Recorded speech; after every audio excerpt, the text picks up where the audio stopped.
जात न पूछो साधु की, पूछ लीजिए ज्ञान। मोल करो तलवार का, पड़ी रहन दो म्यान।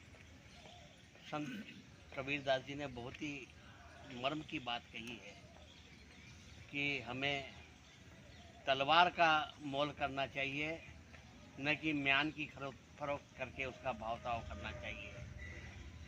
हमारी विडंबना ये है कि हम तलवार के गुणों पर तो ध्यान देते नहीं और म्यान के ऊपर ही अपना विशेष चिंतन करके और अपना समय शक्ति नष्ट करते रहते हैं। जबकि तलवार और म्यान में तलवार महत्वपूर्ण है, म्यान का कोई महत्व नहीं है, परंतु हम म्यान की तरफ ही ध्यान दे रहे हैं, तलवार की तरफ हमारा ध्यान जाता ही नहीं है। संसार में सभी तरह के मनुष्य हैं, भले भी हैं और बुरे भी हैं। ऐसा कोई मनुष्य नहीं है जिसमें कोई अच्छाई नहीं हो। बुरे से बुरे मनुष्य में भी बहुत सारी अच्छाइयाँ होती हैं और ऐसा कोई मनुष्य नहीं है जिसमें कोई बुराई नहीं हो। अच्छे से अच्छे मनुष्य में भी बहुत सारी बुराइयाँ होती है। युधिष्ठिर को कोई बुरा आदमी मिला ही नहीं, क्योंकि वो खुद भला था, तो उसकी दृष्टि नेक थी, उसे सब जने भले ही दिखे दिखे। परंतु दुर्योधन को कोई अच्छा आदमी मिला ही नहीं, क्योंकि उसकी दृष्टि में दोष था, इसलिए उसे सर्व व्यक्ति बुरे ही बुरे दिखाई दिए। भलो भलाई पे लहही, लहई नीचाई नीच, सुधा सराही गरलता, अमरता गरल सराही नीच। चीज का, वस्तु के गुण से उसका आकलन किया जाना चाहिए, न कि उसके कलेवर से। अमृत की पहचान उसके गुण और उसकी सफलता इसी में है कि वह अमृत प्रदान करे। अगर अमृत पीने के बाद में भी मनुष्य मर जाए तो फिर वो अमृत किस काम का। उसी तरह से जहर का गुण यह है कि वह जान ले लेता है, परंतु जहर पीने के बाद में भी आदमी नहीं मरे तो फिर वो जहर किस काम का। इसलिए अमृत और जहर ये इनकी पहचान इनके गुणों के द्वारा की जाए, न कि इनके कलेवर के द्वारा।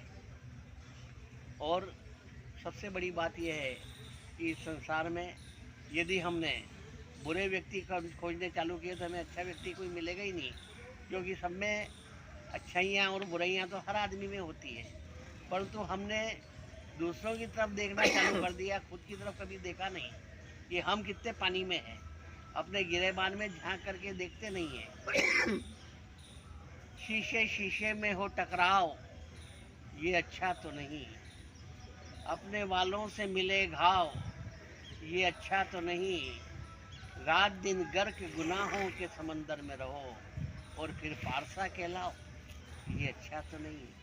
आप खुद बुरे हो परंतु दूसरे लोगों की गलतियां निकाल करके उन्हें दोष देते हो, उनकी निंदा करते हो, उनकी बुराइयां करते हो, ये इसका हक तुम्हारे को नहीं है।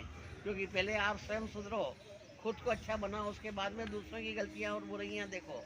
परंतु व्यक्ति अपनी तरफ तो देखता नहीं है और दूसरों की गलतियां ढूंढने में अपना समय निकालता रहता है। संसार में सभी अच्छे और बुरे दोनों ही हैं, सुख दुख, पाप पुण्य दिन राति, साधु कुसाधु, सुजाति कुजाति, दानव देव, ऊंच और नीचू, अमीय सजीवन माहुर मीचू, माया ब्रह्म जीव जगदीशा, लक्ष्य अलंछी रंक अवनीशा, काशी मग सुरसरी क्रमनासा, मरु मालव महिदेव गवासा, स्वर्ग नरक अनुराग विरागा, निगमागम गुण दोष विभागा।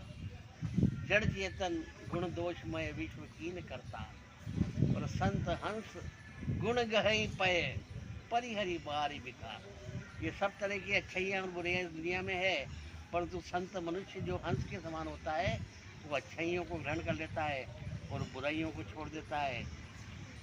इसलिए साधु ऐसा चाहिए जैसे सुख सुभाए, सार सार सब गई लय, थोथा दे उड़ाए। इसलिए संसार में अच्छाइयाँ और बुराइयाँ सब है, हमें गुण ग्राहिता होना चाहिए, गुणों को ग्रहण करें और जो बुराइयाँ हैं उसे हम नज़रअंदाज कर दें, तो ही हमारे जीवन की सार्थकता होती है। बुरा जो देखन में चला, बुरा न मिलिया कोई, जो दिल खोजा अपना, तो मुझसा बुरा न कोई। ये भाव मनुष्य में आते नहीं हैं। और जिस दिन मनुष्य में ये भाव आ जाएंगे कि मेरे से बुरा और कोई नहीं है, तो फिर उसे दुनिया अच्छी दिखाई देने लगेगी। जैसी मनुष्य की दृष्टि होती है वैसे ही ये सृष्टि होती है। इसलिए अपने नज़र को और नज़रिए को बदले।